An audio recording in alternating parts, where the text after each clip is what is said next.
Le 14 février 2018, Black Panther faisait ses débuts dans le Marvel Cinematic Universe, portant sur grand écran un personnage dont plusieurs fans de comics réclamaient depuis longtemps une adaptation digne de ce nom, avec un acteur charismatique dans le rôle phare, un antagoniste non moins intéressant, une histoire prenante s'imbriquant très bien avec l'univers auquel l'intrigue est rattachée, ainsi qu'un modèle pour toute une nouvelle génération d'Afro-Américains et pour les minorités de manière plus générale. Mais parce qu'il y a un mais, because there is a meat. Black Panther n'est pourtant pas le premier film de super-héros mettant un acteur noir dans le rôle titre. Cette distinction ne revient pas non plus au sympathique mais néanmoins maladroit Hancock, au kitsch mais très divertissant Blade, ou aux interminables 97 minutes de purge visuelle et sonore répondant au nom de Steel le justicier d'acier, film dans lequel Shaquille O'Neal nous démontre qu'il était tout à fait possible de faire pire que Kazam, autre bouse calamiteuse dans laquelle il avait joué un an plus tôt et que les gens semblent avoir tous collectivement oublié. Non, en vérité, pour trouver le précurseur, il faut remonter une trentaine d'années en arrière, plus précisément en 1993, où un personnage singulier allait faire ses modestes débuts dans le cercle fermé des héros bariolés qui se baladent en cap et en spandex. Enfin, début modeste, c'est un euphémisme assez généreux au vu du four colossal que ça a fait au box-office à sa sortie. Si bien qu'il y a peu de chances que vous ayez entendu parler de ce film avant cette vidéo. Mais trêve de bavardage, je vous invite à plonger avec moi au cœur de l'Amérique des années 90, et plus précisément dans les quartiers afro-américains de Washington DC, avec ce nanardesque mais ô combien sympathique film qu'est Meteor Man. Meteor Man est un film de super-héros / comédie américaine sorti le 6 août 1993 et réalisé par Robert Townsend. Le film démarre dans l'espace avec un générique sobre mais efficace, faisant défiler les logos de production avec une typographie et un effet de balayage qui sont plutôt réussis pour l'époque. Enfin ça c'est ce que je vous dirais si un autre film de super-héros ne l'avait pas déjà fait 15 ans avant. Celui-là. Après ce clin d'œil tout à fait innocent en Superman, on est introduit au personnage principal du film, un certain Jeffrey Reed, suppléant dans un lycée de Washington DC et qui ne vit pas tout à fait sa meilleure vie. En effet, ce pauvre Jeff se heurte à plusieurs difficultés dans son quotidien, puisque ses élèves lui manquent ouvertement de respect, se fait réprimander par des parents insatisfaits par ses méthodes d'enseignement et par son laxisme envers le harcèlement scolaire, n'a pas de succès avec les femmes de son entourage, a des problèmes d'argent, et pour couronner le tout, il est aussi très peureux sur les bords, évitant systématiquement les situations conflictuelles qui se présentent à lui. Pour ne rien arranger, Jeff vit dans un quartier en proie à des actes de violence, principalement en raison d'un gang local, les Golden Lords, qui l'évite comme la peste, bien que certains résidents courageux comme son père se dressent face à eux à l'occasion. Un soir, alors que sa voiture vient d'être vandalisée par des voyous, Jefferson surprend des cris en provenance d'une ruelle voisine et tombe nez à nez avec deux enfants en train de s'en prendre à une femme sans défense. Voulant jouer les héros, Jeff intervient, mais manque de bol pour lui, il s'agissait en fait d'une séance d'initiation des Golden Lords qui attendaient sagement dans l'obscurité pour faire une entrée en scène remarquée.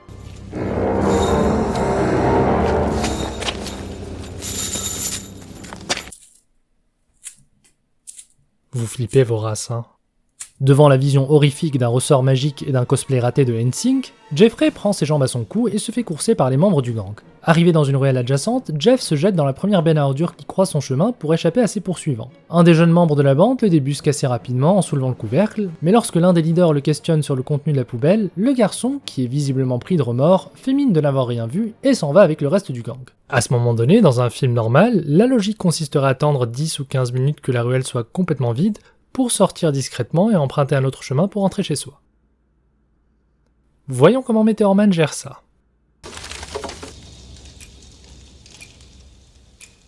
Quoi ?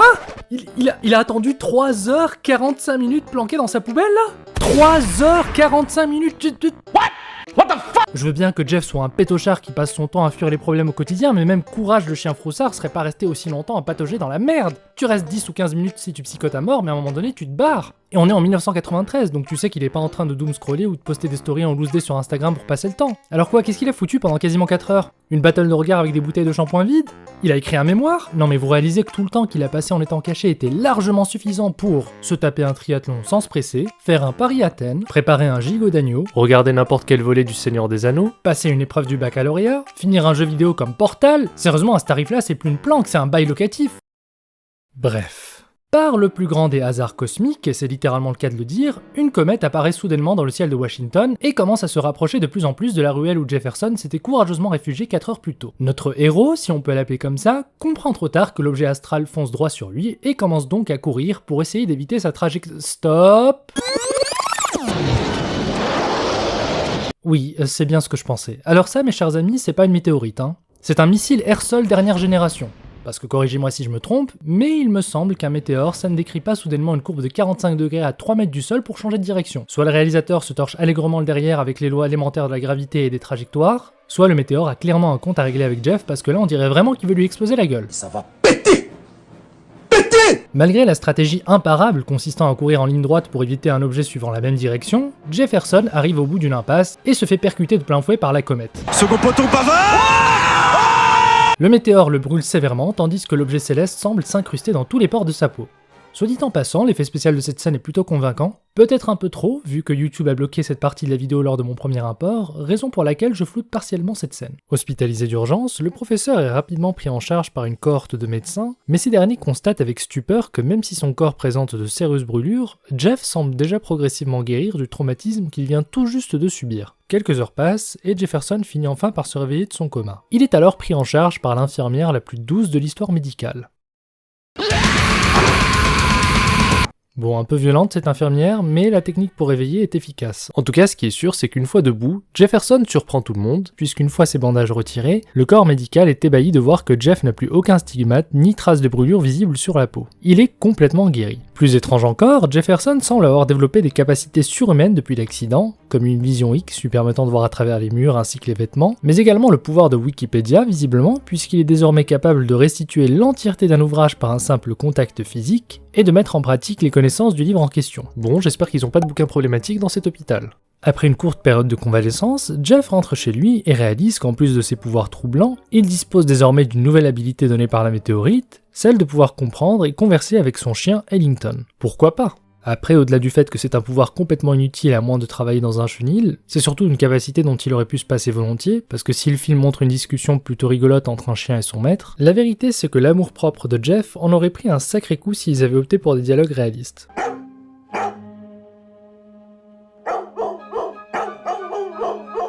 Tandis que Jefferson tape la discute avec son chien, ailleurs, son père se fait sournoisement attaquer par les gros bras des Golden Lords qui viennent l'intimider pour s'être mêlé de leurs affaires un peu plus tôt. Sérieusement, c'est quoi le délire avec les ressorts dans ce film ? Non mais si quelqu'un peut m'expliquer s'il vous plaît en commentaire l'utilité du ressort, je suis preneur, parce que là clairement c'est l'équivalent de voir le T1000 avec un hand-spinner à la main. C'est tout sauf intimidant. Le pire, c'est que reprendre un élément banal du quotidien et l'utiliser dans une scène de tension, c'est une façon intelligente d'induire un décalage et de créer un sentiment de malaise. Comme dans cette scène dans The Warriors, où Luther joue avec les 3 bouteilles pour narguer les héros.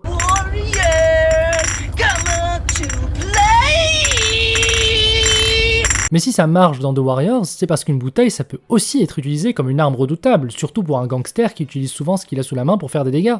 Là, un ressort, je sais pas, à moins de vouloir étrangler un poussin asthmatique, ça va pas servir à grand chose. Bref, plus tard, dans la journée, les gangsters viennent en remettre une couche, mais Jefferson s'interpose pour défendre son père et, contre toute attente, démontre ses prouesses surhumaines en envoyant valdinguer les voyous et en arrêtant à main nue une voiture qui lui fonçait dessus. Les Golden Lords s'enfuient la queue entre les jambes et Jefferson finit par confier à ses parents que ses pouvoirs lui proviennent de la météorite, tout en précisant qu'il ne faut surtout pas ébruiter l'affaire. Le lendemain, alors qu'il se rend à son travail, Jeff est surpris par les Golden Lords, quelque peu remontés suite à l'humiliation publique infligée la veille, ce qui les conduit à l'arroser de plomb.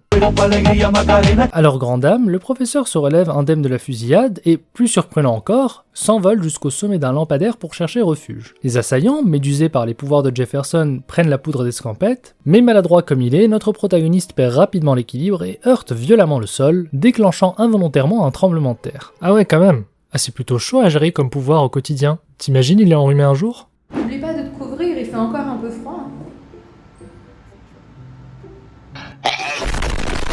Suite à ces événements, Jeffrey se rend chez ses parents qui vivent à quelques centaines de mètres de là et se fait accueillir par son père visiblement tout chamboulé par un bulletin télévisé. T'as vu la secousse qu'il y a eu? Quelle secousse? Mais d'où sors-tu? La télé ne parle que de ça, c'est une première ici. Amène-toi. Un tremblement de terre d'une amplitude de 3,5 degrés sur l'échelle de Richter. On en a ressenti les effets jusqu'à Baltimore. Eh ben décidément les nouvelles vont vite à Washington. Ils ont pu monter une édition spéciale, rédiger un script de prompteur et calculer la magnitude d'un tremblement de terre en quoi ? 3 minutes ? Ah, c'est pas du journalisme, là c'est de la divination. Le père de Jeff le fait monter à l'étage et lui dévoile alors que sa mère lui travaille sur un costume de super-héros afin qu'il puisse jouer les redresseurs de tort du quartier. Parce que jamais personne ne doit savoir l'identité réelle de Meteor Man. A few moments later. Ta mère a raconté à tout le monde que tu avais été frappé par le météore et que maintenant tu avais des pouvoirs surhumains. Bon, son secret aura au moins tenu un jour, c'est déjà pas mal. Après un clip show où l'on voit Jeff essayer plusieurs tenues et maîtriser peu à peu ses pouvoirs, d'ailleurs faudra qu'on m'explique pourquoi sa cape flotte alors qu'ils sont à l'intérieur d'un bâtiment aux fenêtres fermées, le costume de Meteor Man est fin prêt, et ce dernier prend désormais son envol... Ben non, en fait il fait du razmot. Fait du razmot pour combattre les criminels de Washington. Jefferson ne chôme pas et s'active rapidement pour fermer les ateliers de drogue clandestins, arrêter des cambrioleurs et mettre fin aux guerres de quartier opposant les gangs et la police locale. Les faits d'armes de Jeff font rapidement le tour des médias et finissent par arriver aux oreilles d'Anthony Byers, le caïd pour qui les Golden Lords travaillent. Anthony, qui n'est pas tout à fait ravi de voir son empire voler en fumée à cause de Meteor Man, offre la coquette somme de 2 millions de dollars à quiconque le supprimera. Je fais un petit aparté, mais j'adore les dress codes de méchants dans les films de série B. C'est vraiment la coalition du mal avec le saoudien, l'asiatique, on dirait vraiment une pub Benetton le truc. Motivés par l'appât du gain, les Golden Lords font quelques investigations et finissent par découvrir l'identité secrète de Meteor Man. Parce que vous comprenez, son costume dissimulait tellement bien son visage que ça le rendait impossible à identifier, hein, c'est clair. Conscients de l'invulnérabilité de Jeff, les gangsters décident cette fois de changer de stratégie et choisissent de s'en prendre directement à son cercle familial et amis en tirant dans le tas pour faire un maximum de dégâts. Meteor Man utilise sa super vitesse pour stopper les balles à main nue et ainsi sauve à nouveau la vie de ses proches. Problème, Jeff réalise après ce nouvel exploit que ses capacités semblent s'estomper progressivement à chaque usage et qu'il a besoin de longues périodes de repos pour récupérer ses pouvoirs, ce qui remet en cause sa capacité à continuer de défendre le voisinage. L'information fait rapidement le tour du quartier et, inquiets par la perte des pouvoirs de Jeff et par l'escalade de la violence, les habitants décident de se réunir en secret pour voter en faveur de l'exclusion du professeur afin d'éviter que les Golden Lords ne s'en prennent à eux. Si on se retrouve dans cette situation, c'est un peu la faute de Jefferson Reed. Mais vous avez pas de face, vous. Le gars s'est évertué à nettoyer votre bouche pourrie, chasser les trafiquants de drogue, ouvert un jardin botanique rempli à ras-bord de fruits et légumes pour vous nourrir gratuitement pendant des semaines, apaiser les tensions avec la police de votre quartier, arrêter les cambrioleurs qui dépouillent vos maisons, et vous lui tournez le dos au premier problème juste après qu'il vous ait sauvé la vie? Purée, mais c'est l'équivalent des gens qui reçoivent gratuitement une livraison Uber Eats par erreur et qui en plus font un scandale parce qu'ils ont pas eu de portion frite supplémentaire, le culot! Bref, Jeff, qui ne veut pas causer de tort à qui que ce soit, décide de plier bagages, mais avant qu'il n'ait eu le temps de quitter le quartier, le gang, bien décidé à en découdre, vient chercher le professeur directement en bas de chez lui. Bon, si vous le permettez, je vais rapidement conclure le troisième acte du film parce que vous allez voir que le climax est aussi mou qu'inflant et prévisible comme les défaites de la France à l'Eurovision. Bien qu'il soit désormais dénué de pouvoir, mais craignant que les Golden Lords ne s'en prennent encore aux habitants, Jefferson descend affronter la bande et se prend une sacrée rouste dans l'indifférence générale de son quartier. Le pauvre bougre se fait rosser quelques instants, et alors que Simon est sur le point d'achever Jeff, le voisinage se décide enfin à intervenir, armé de poils et d'ustensiles en tout genre pour chasser les gangsters. Bon, bim bam boum, hein, dans la cohue générale, Jeffrey recouvre ses pouvoirs grâce à une sous-intrigue impliquant SDF joué par Bill Cosby, qui avait récupéré un bout du météore ayant touché Jeff, mais que je vous ai épargné pour vous faire l'économie d'un des innombrables sous-scénarios inintéressants que recèle ce film, et aussi parce que j'avais un peu la flemme. Meteor Man maîtrise Simon et ses sbires, et le reste du gang se carapate. On a alors droit au boss final, Anthony Byers, qui vient en personne achever le travail de ses hommes. Les mafieux s'apprêtent à faire feu, mais Meteor Man reçoit l'aide inattendue d'un gang rival venu lui apporter son soutien pour s'être interposé entre eux et les forces de l'ordre quelques semaines plus tôt. Anthony prend peur, les méchants rebroussent chemin, se font arrêter par la police, les colombes s'envolent, bon y a pas de colombes mais vous saisissez l'idée, y a un freeze frame sur l'image de Jeff, et c'est la fin de Meteor Man. Bon, c'est en général le moment où je devrais vous faire un listing de tout ce qui ne va pas, dire que c'est un film sans intérêt ou quelque chose de passablement oubliable, mais vous savez quoi? J'aime bien Meteor Man. Pour la même raison qui me pousse à aimer des titres comme L'Effaceur ou Space Jam, ou, de façon plus générale, tous ces films des années 90 qui ont ce petit truc que les grosses productions modernes galèrent à avoir, une identité. Aujourd'hui, on a droit à des films vraiment généreux qu'on n'aurait jamais imaginé voir dans nos rêves les plus fous étant gamin. Mais paradoxalement, ces mêmes concepts peinent à se graver durablement dans nos mémoires. Niveau univers étendu, je me souviendrai toujours plus du crossover entre Johnny Bravo et Scooby-Doo que de Godzilla vs Kong. Même les quelques fois où toutes les conditions sont réunies pour créer un moment de pop culture mémorable, on a plus souvent affaire à un pétard mouillé qu'à une réelle masterclass. Pourtant, ce qu'on reproche au cinéma actuel n'est pas très éloigné des griefs qu'on lui imputait il y a 20 ou 30 ans. Scénario bancal, effets spéciaux bâclés, opportunisme commercial. Là, je pense par exemple à un film comme Space Jam, qui est tellement rempli à ras-bord de placements de produits qu'à un moment donné, tu t'attends limite à avoir NordVPN et Rhino Shield débarquer entre deux lignes de dialogue. Debout, Michael, le match n'attend pas. Mettez vos hands, lacez vos Nike, prenez votre Gatorade, on passera prendre un Big Mac sur la route du stade. Ceci dit, le film nourrissait d'autres ambitions que de simplement écouler des stocks de Air Jordan. Déjà parce que même si Space Jam a recours au placement de produits, il le fait avec une pointe d'autodérision et de sarcasme en brisant souvent le quatrième mur, mais il y avait aussi une volonté de créer un film populaire en prenant un cliché intemporel de ce qu'étaient les années 90 avec les Looney Tunes et Michael Jordan qui étaient au sommet de leur popularité à l'époque. Ce genre de film n'était pas uniquement le fruit d'un service marketing qui avait mis préalablement dans un tableur Excel les ingrédients qui lui permettraient de vendre des tickets en plus à l'UGC du coin. Il y avait souvent un semblant de vision derrière, même si cette dernière était effectivement poussée par des motivations mercantiles. Quand Robert Townsend a imaginé Meteor Man, il voulait bien sûr se rattacher au succès des films Batman et Superman l'ayant précédé, mais il voulait aussi créer un nouveau super-héros pour inspirer une nouvelle génération d'Afro-Américains tout en apportant un message centré sur l'optimisme et la réconciliation des communautés dans une Amérique plus que jamais divisée par les guerres des gangs, l'affaire Rodney King ou le débat sur les armes à feu. Ce qui est également appréciable, c'est que dans un film écrit, joué et réalisé par la même personne, tu pourrais te dire que le gars allait en profiter pour faire un giga kiff mégalomane à la Tommy Wiseau pour se mettre en avant et braquer les projecteurs sur lui. Eh ben non. Dans tout le film, il n'y a aucun plan ou moment badass motherfucker qui est censé nous subjuguer, alors que pourtant personne ne l'empêchait de se faire plaisir à ce niveau. Pourtant, ce genre de délire auto-centré monte très vite à la tête d'acteurs qui n'ont plus rien à prouver mais qui veulent toujours pas raccrocher le rôle du jeune homme téméraire. En plus de sa retenue, il y a autre chose qui rend le film sympathique. C'est que Robert Townsend a discrètement tenu à rendre hommage à la série TV Batman des années 60. Je trouve pas ça innocent de caster Frank Gorshin dans le rôle du méchant, il aurait pu prendre n'importe quel acteur pour ce rôle, mais le gars est allé chercher le comédien qui jouait l'homme mystère 30 ans plus tôt. C'est touchant quand on y pense parce que Townsend fait partie de cette génération d'Américains qui ont grandi avec le Batman d'Adam West, donc le fait de le voir affronter l'antagoniste de son héros d'enfance, c'est un clin d'œil plutôt bien vu. Ça et tous les autres dialogues et références qui nous font comprendre dès le début que Robert Townsend était un vrai fan de comics et qu'il a voulu à sa façon contribuer au genre. Et puisqu'on en parle, je vais peut-être en surprendre un ou deux, mais figurez-vous que Meteor Man a eu droit à sa propre série de comics Marvel dans les années 90, et qu'il a même fait un featuring avec Spider-Man. Je suis complètement sérieux. Ce qui fait qu'aujourd'hui, vous pouvez encore retrouver ces tirages de très bonne facture et dans lesquels son personnage est traité de façon très sérieuse, à tel point que ça annule presque le côté nanar du film de Robert Townsend. Donc la prochaine fois que vous verrez Avengers Endgame, dites-vous simplement qu'à la place de Star-Lord ou T'Challa, vous auriez tout aussi bien pu avoir Jeffrey qui débarque dans la bataille finale contre Thanos. Après, il faut quand même souligner que le film souffre de sérieux défauts qui l'empêchent d'être apprécié à sa juste valeur. À savoir une inconsistance dans le ton, aucun brin d'originalité dans son approche du genre, des acteurs qui sont complètement aux fraises, mention spéciale à James Earl Jones qui devait sûrement avoir besoin de payer ses impôts parce que je vois pas comment tu peux convaincre Dark Vador de jouer dans un truc pareil, mais je sais pas, j'arrive pas à ressentir autre chose que de l'affection pour Meteor Man. Typiquement, le fait que le protagoniste ne se batte pas pour sauver le monde mais cherche simplement à améliorer la situation de son quartier et de ses voisins en fait un héros foncièrement attachant avec des enjeux plus terre-à-terre et donc humains. C'est pour ça que j'ai toujours eu plus de sympathie envers des héros comme Daredevil ou Spider-Man, parce que leurs actions sont concrètes sur la vie des gens. Aider une vieille femme à retrouver son chemin, exercer une activité philanthropique pour venir en aide aux plus démunis, servir de modèle et véhiculer l'espoir à une plus jeune génération, c'est paradoxalement ces actions-là qui sont les plus héroïques, parce qu'elles nous rappellent qu'on n'a pas besoin de super pouvoirs pour avoir un impact sur la vie de son prochain. Hero can be anyone, even a man doing something as simple and reassuring as putting a coat around a young boy's shoulders to let him know the world hadn't ended.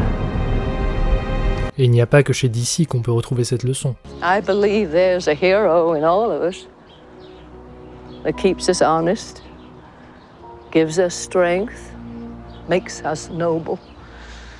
Tiens, puisqu'on parle de l'homme araignée, j'ai une petite anecdote à vous raconter. En 2007, j'étais allé voir Spider-Man 3 à sa sortie avec une bande de copains. Et même si le film était très généreux en action et très divertissant à regarder, en même temps à sa sortie c'était le film le plus cher de l'histoire d'Hollywood avec plus de 250 millions de dollars, et ben la salle ne réagissait pas aux scènes d'action qui étaient pourtant dantesques. Il n'y avait pas d'exclamation ou de surprise de la part du public, juste quelques petits rires par-ci par-là dans les scènes comiques comme le restaurant français ou la danse qui deviendra un mème quelques années plus tard. Par contre, vers la fin du film, quand Peter est confronté à l'homme responsable de la mort accidentelle de son oncle et qu'après un long échange déchirant sur le poids de la culpabilité et le regret, il finit par lui sortir ça, I forgive you. tout le monde, et je dis bien tout le monde dans la salle, s'est levé et a applaudi. Et la personne à côté de moi a même lâché quelques petits sanglots. Ça peut paraître kitsch, mais c'était vraiment un moment exceptionnel. Aujourd'hui, on applaudit dans les salles pour des trucs qui sont franchement pas mérités, comme Captain America qui soulève le marteau de Thor. Bon, c'est cool, mais pour moi, ce sera toujours émotionnellement moins impactant que de voir le regard soulagé de Peter après avoir passé des années à s'en vouloir pour quelque chose qui n'était pas de sa faute. Parce que si personne sur Terre ne peut s'identifier à un gars qui arrête un train à bout de bras, le fait de pouvoir accorder son pardon est un acte qu'on peut beaucoup plus facilement assimiler. Et en réalité, c'est cette action-là qui est la plus héroïque de tout le film, pardonner à quelqu'un qui a causé beaucoup de souffrance pour enfin passer à autre chose. Et même s'il n'y a pas de scène aussi bien écrite et jouée dans Meteor Man, je retrouve un peu cette volonté de remettre l'humain au centre, avec un gars moyen et apathique, mais qui essaye à sa façon de résoudre les problèmes qui gangrènent sa vie, en surmontant sa lâcheté pour devenir meilleur, tout en portant l'espoir de ses proches. L'exécution est mauvaise, certes, mais on peut qu'applaudir la tentative pleine de bonne volonté. Au final, Meteor Man, c'est un peu ce dessin moche que tu as fait à l'école primaire et qui traîne dans une boîte dans le grenier. Tu ne vas pas l'accrocher au salon ou le mettre en fond d'écran, mais tu vas pas le jeter non plus, parce qu'au fond, tu l'aimes bien ce dessin. Et même s'il est mal fait et qu'il est objectivement très moche, ça reste un canevas qui a fini par donner suite à des choses bien meilleures, et au bout du compte, tu es bien content qu'il ait fait partie de ta vie.